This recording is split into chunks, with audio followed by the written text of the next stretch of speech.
Good afternoon from a from a damp and windy Mallory Park.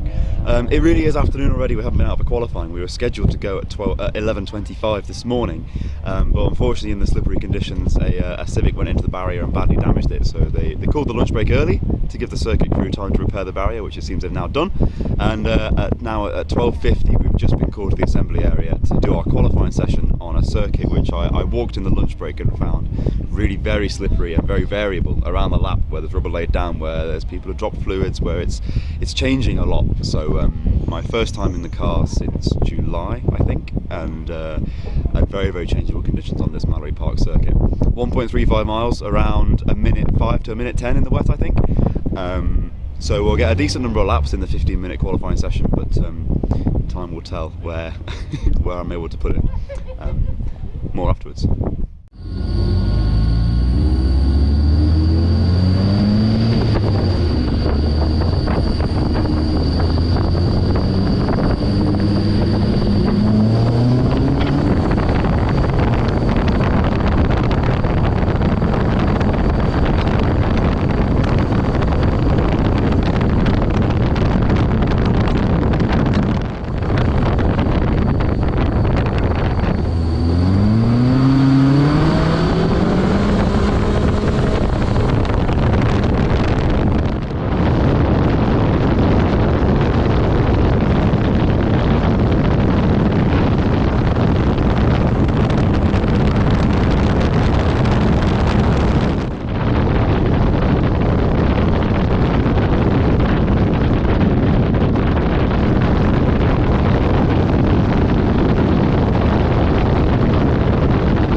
The answer, as it turns out, is third.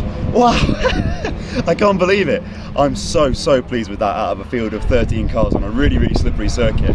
I haven't driven this car for a couple of months, and the two cars ahead of me, Jonathan Listerter and Ben Powney, both were testing this morning in a free practice session at 9:30, so they had a feel for these conditions. So to be hanging on their coattails, I'm only half a second behind the pole lap, which I'm over the moon with in a really short session. We only had 12 minutes in the end because I think everything's being compressed a little bit because of the barrier damage delaying us earlier in the day.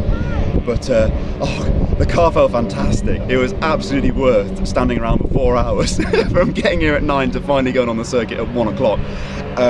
It just felt beautiful. The conditions were really slippery, really greasy, but it felt predictable. It felt like I could push it and not expect it to bite me. Never worried the whole way through, just massively enjoying the car and overtaking quite a few people. Actually, it felt quite good. I knew I hadn't seen the cars I expected to be quickest on the circuit, so I couldn't judge, but most others were getting overtaken, which is really satisfying as well. So I hope, starting third on the grid in just over an hour's time, I can get away cleanly, hang on to that, and try and hang on to these two quick guys ahead of me, and see if there might be the first Mazda 7 podium in the offing this afternoon. Stay tuned.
Well, that was eye-opening in every respect.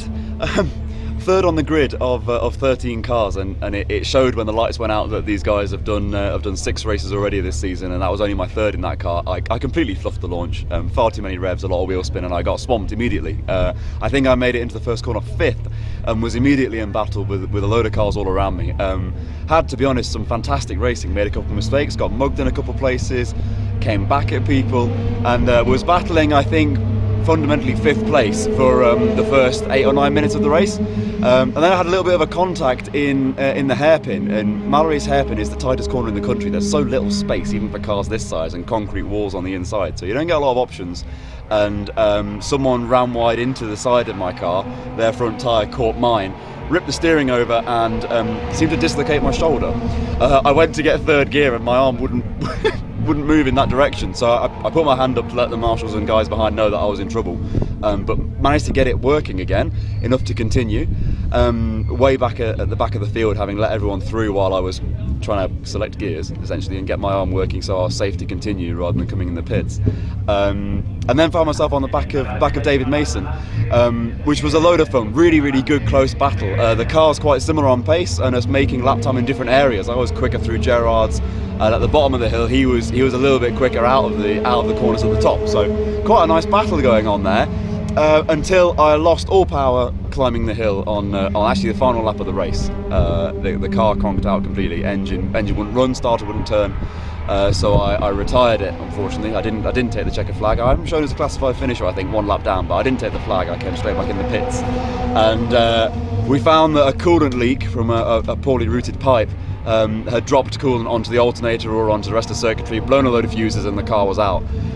In the gap between the races, we found that, replaced the fuses, replaced the errant pipe. We've run the car, it seems to be working okay. We've run it up to full engine speed and it doesn't seem to be leaking, so I think we're okay to go racing, and I've had my mobility checked on my shoulder and I think it's alright. I might be a little bit more circumspect in close traffic this time round, but we're happy to go out and go racing. And lucky for me, the grid for the second race is set by not the finishing position in the first, but the second fastest qualifying time, which means I am still starting 3rd despite a DNF in the first race. So let's see if I can use a little bit less power on the grid and see if I can hold 3rd place into the first corner this time. Stay tuned. I'd hoped to be speaking to you from the pit lane enthused after coming back in from a thrilling second race, but it never happened, unfortunately. The car fired up again okay and drove to the assembly area fine, but after a couple of minutes idling, it cut out again completely with no electrical power available, and on checking the fuses that had blown previously, same thing, it had blown a higher rated fuse this time, and there was clearly a lot of problems in the electrics that weren't going to go away just by having dried the car out and fixed the coolant leaks. There's clearly some damage there that needs attention. So crushingly pushed back from the assembly area back onto the trailer, and I didn't get to try and convert that 3rd slot on the grid. It's all the more disappointing actually because the race looked really good. As soon as I got the car back on the trailer, went to watch the race and saw a brilliant 4-way battle unfold for the lead. And actually the chap I did the most racing against in the first race, David Mason, ended up 2nd. So it's interesting to see that the pace was clearly there, but unfortunately reliability wasn't, and it didn't get to convert it today. Next outing is going to be back with the E36, not me driving. Jonathan Lazell is at Brands Hatch in MSVR's All-Comers, and I'm next racing the week after that on the 17th of October, on the Saturday, racing in 750 Road Sports with Neil Savage, which I'm really looking forward to. So more on that as we get there. Thanks.